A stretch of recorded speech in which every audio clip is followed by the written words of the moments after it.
Dobrý den, dámy a pánové, a v dnešním videu si ukážeme, jak udělat českou vlajku v Minecraftu. Takže nejdřív si vezmeme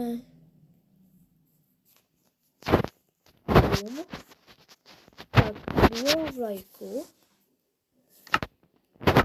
dále bude potřeba červený a modrý barvivo.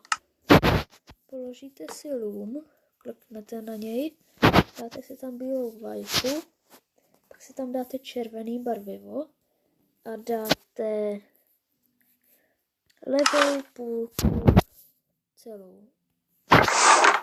Dáte to tam zpátky, dáte tam modrý barvivo a dáte tam modrý trojúhelníček ze zhora. A máme českou vlajku. Nádhera.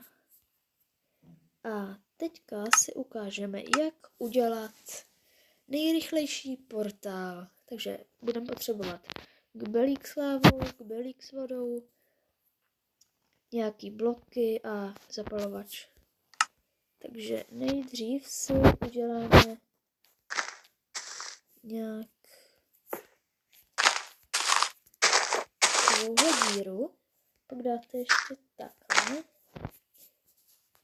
potom dáte takhle,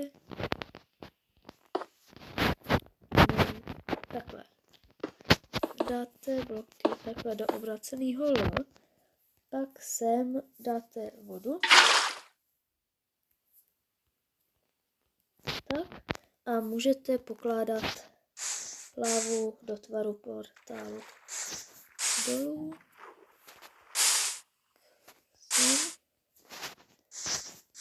Nezapomeňte, že